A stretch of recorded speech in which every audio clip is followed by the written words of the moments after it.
Saúdos, amados irmãos, com a graça e a paz de nosso Senhor Jesus Cristo. Sejam muito bem-vindos ao canal Cristo Exaltado. Nós iremos ver a leitura e comentário bíblico do livro de Mateus. Eu sou o professor Marconi Santos. Não esqueça de se inscrever no canal e deixar o seu like. Então vamos acompanhar? Introdução e comentário. O Evangelho de Mateus é o primeiro livro do cânon das 4 testemunhas dos Evangelhos. Segundo Pápias, bispo de Hierápolis, da metade do segundo século, Mateus compôs os oráculos no dialeto hebraico e cada um os traduzia como podia. Irineu, sagrado bispo de Lyons, pelo final do segundo século, afirmou que esse documento original foi escrito por Mateus, ao tempo em que Pedro e Paulo estavam pregando o Evangelho em Roma e fundando a igreja, isso antes da composição do Evangelho de Marcos.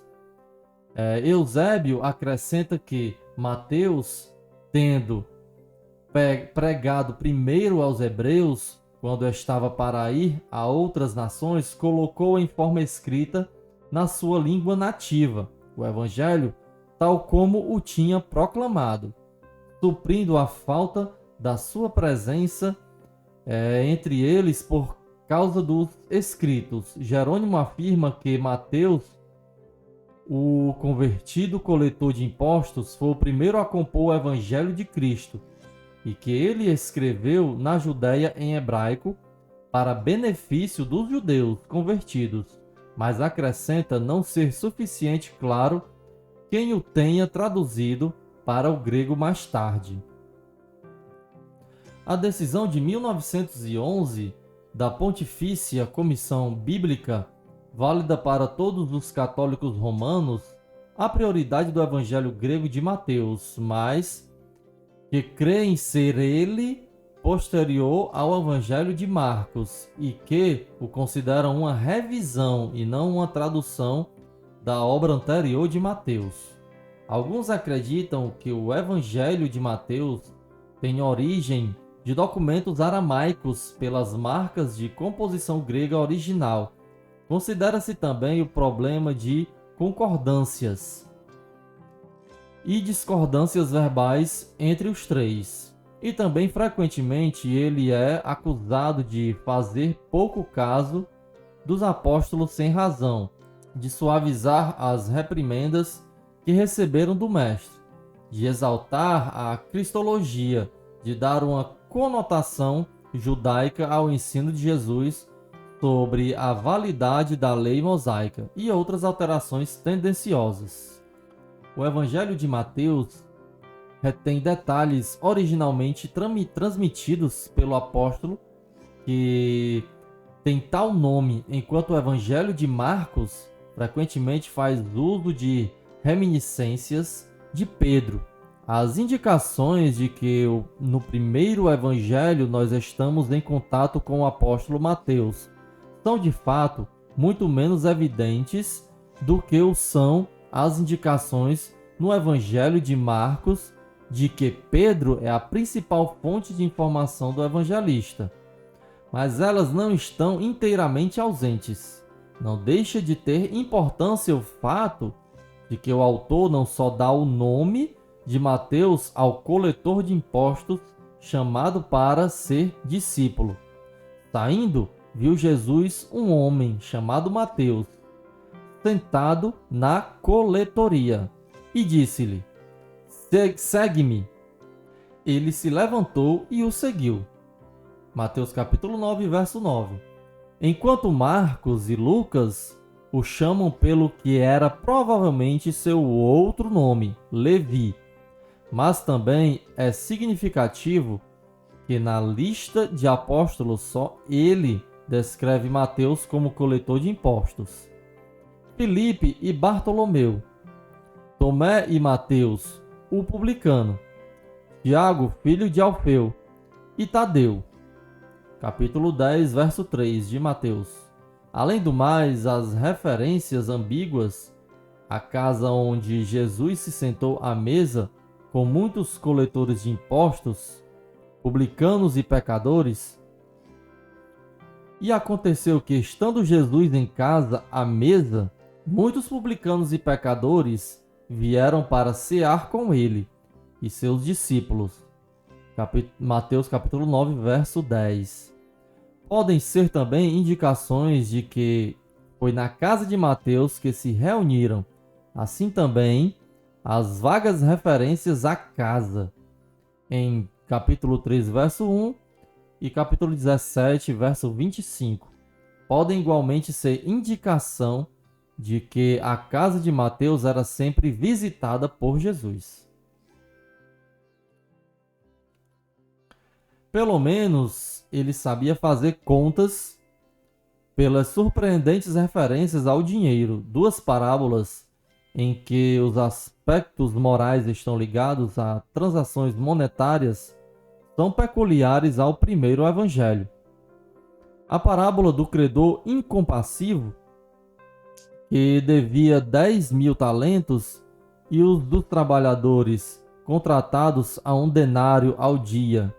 E somente Mateus registra que uma boa soma em dinheiro foi paga aos guardas do sepulcro pelos principais sacerdotes para assegurar seu silêncio quanto à ressurreição, sendo ele também o único a relatar que Judas se arrependeu, atirando as 30 peças de prata de volta ao templo, saindo então para enforcar-se. O cobrador de impostos ensina a respeito dos perigos do dinheiro. Duas referências até o dia de hoje. Por esse motivo, ele se chama campo de sangue até estes dias, capítulo 27, verso 8. E, se teu irmão pecar contra ti, vai e, em particular com ele, conversem sobre a falta que cometeu. Se ele te der ouvidos, ganhaste a teu irmão. Mateus capítulo 18, verso 15. Parece indicar, como concorda Wickhausen, que um período comparativamente longo teria passado desde os dias de Jesus. Por outro lado, Chapman, de modo pouco convincente, supõe que apenas um curto lapso de tempo está implicado nessa expressão. Mais séria é a observação de Chapman de que a referência ao campo de sangue deve ter sido feita antes da queda de Jerusalém, porque após o cerco não havia o problema do campo, bem como do sepultamento de estrangeiros, ou ainda de um apelido para o lugar. No máximo, poderíamos dizer que uma data posterior a 70 a.C. é a data provável do primeiro evangelho, mas com posterior não temos meios de saber com precisão. Nossa própria tentativa de conclusão é de que o Evangelho de Mateus não é, de fato, o primeiro dos 4 evangelhos canônicos. Embora ele contenha material originalmente registrado em aramaico pelo apóstolo Mateus, antes que qualquer dos outros tenha sido escrito. Quanto ao problema de quem compôs o Evangelho grego de Mateus, ignoramos os fatos tanto quanto os ignorava Jerônimo. Como observou Wickhausen, no tempo de Irineu, a igreja e a literatura cristãs foram influenciadas mais pelo Evangelho de Mateus do que por qualquer outro evangelho, do que por qualquer outro livro do Novo Testamento. Ele se tornou conhecido como o Evangelho eclesiástico, pois proveu a igreja de um instrumento indispensável em sua tríplice tarefa de defender suas crenças contra os ataques dos oponentes judeus, instruir os convertidos do paganismo nas implicações étnicas ou éticas da sua nova religião e ajudar seus próprios membros a viver uma vida comunitária, disciplinada. Baseado nos atos e palavras do Senhor e Mestre, instrumento este cuja leitura era ouvida semanalmente na forma ordenada e sistemática, provida por este evangelista.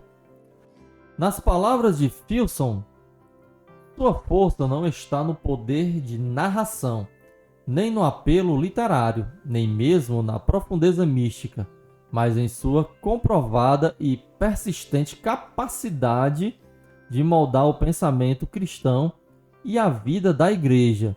E seu autor era um cristão que provou com seus escritos ser instrutor de líderes e adoradores cristãos através dos séculos. A igreja o honrou e valorizou sua obra, porque ele lhe deu um instrumento poderoso e útil para a sua vida e missão. Ele foi grande precisamente porque se preocupou em servir a Cristo e desenvolver sua obra através da igreja. O Evangelho de Mateus era o favorito dos escritores cristãos do século II, devido à sua constante citação, como observou Wenckhausen. No tempo de Irineu, a igreja e a literatura cristãs foram influenciadas mais pelo Evangelho de Mateus do que por qualquer outro livro do Novo Testamento. Os pais primitivos da igreja usaram o símbolo da visão de Ezequiel, que teve do querubim de 4 faces, Ezequiel capítulo 1, verso 10, para distinguir os 4 evangelhos.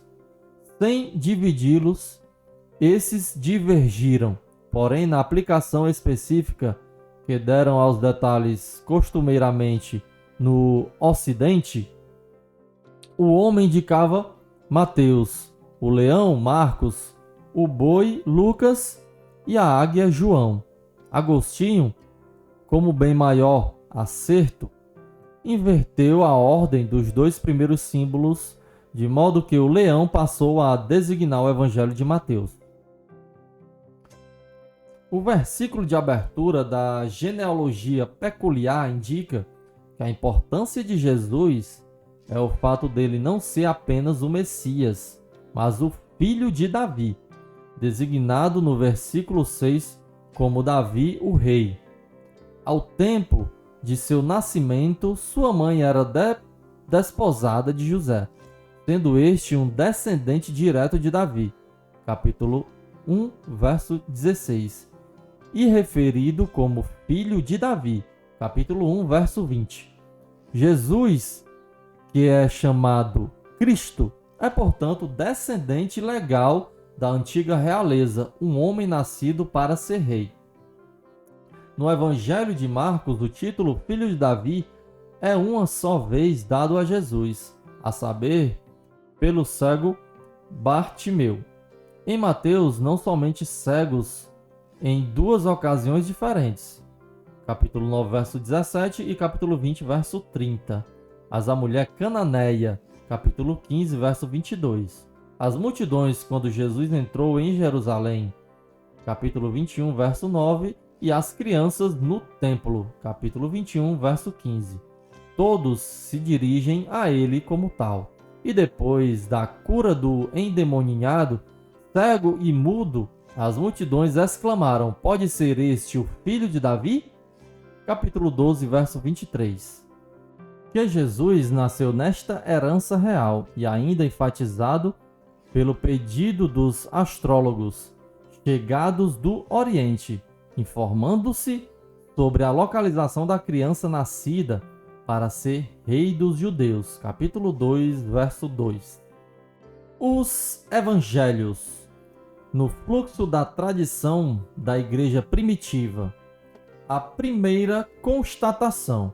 Mateus reproduz quase por completo o escrito de Marcos, em uma versão paralela e substancialmente correspondente quanto à ordem de sucessão do relato, ao conteúdo e à expressão literária. Faltam apenas a cena dos parentes que querem sequestrar Jesus, julgando-o fora de si. A parábola da semente que germina sozinha, das curas de um surdo-mudo e do cego de Betsaida. O episódio do jovem que foge nu do Getsemane. Algumas palavras de Jesus, uma anotação sobre usos farisaicos e o diálogo entre um mestre da lei de Cristo. A segunda constatação é que o Evangelho de Mateus parece sensivelmente mais rico que o de Marcos. Quase a metade do seu material não encontra em Marcos nenhuma correspondência. O Evangelho de Lucas, ao contrário, reporta-lhe uma boa parte, exatamente 235 versículos. Trata-se quase exclusivamente de palavras de Cristo. A pregação do Batista, as tentações de Jesus, parte do discurso da montanha, a cura do servo do oficial romano de Cafarnaum, duras exigências para quem quer seguir Cristo, parte do discurso sobre a missão, um longo texto referente ao Batista. A invectiva contra as cidades à margem do lago, o canto de louvor ao Pai. A propósito da atividade exorcista de Jesus, o pedido de um sinal, as parábolas do grão de mostarda e do fermento, boa parte do discurso contra os fariseus e os mestres da lei, alguns ditos do discurso sobre o fim do mundo, parábola dos talentos. A terceira constatação refere-se ao fato de o Evangelho de Mateus apresentar um consistente patrimônio próprio, avaliável em cerca de 330 versículos. Dele fazem parte os textos de infância, o diálogo entre Jesus e Batista, o comentário no início da missão de Jesus na Galileia, diversos materiais do discurso da montanha, a cura de 2 cegos, poucos versículos do discurso sobre a missão, alguns trechos cujo protagonista é Pedro, o dito sobre o jugo leve de Cristo, um resumo, a palavra sobre os eunucos, 8 novas parábolas, a cisania com a respectiva explicação, o tesouro e a pérola, a rede jogada na água, o administrador impiedoso, os operários enviados à vinha, os 2 filhos, as 10 moças. Além disso, a conclusão do capítulo 13, do verso 51 ao 53.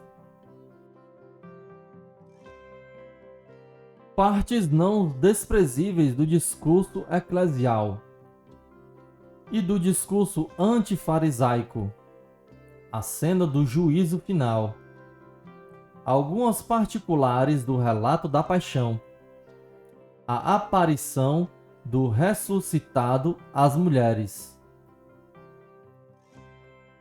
a desastrada tentativa de desacreditar a ressurreição e a missão universal dos apóstolos. Trechos já mencionados, as outras em... Eu queria agradecer por você ter conseguido acompanhar até aqui. Se possível, você verifica esses versículos bíblicos para comprovar a veracidade da conclusão. Então nós iremos, depois deste comentário, nós iremos agora dar início ao comentário realmente bíblico. Aí foi só uma introdução aos evangelhos, bem simples, resumida, objetiva. E agora nós iremos no próximo vídeo adentrar no capítulo 1 de Mateus. Não se esqueça de se inscrever no canal e acompanhar os próximos vídeos.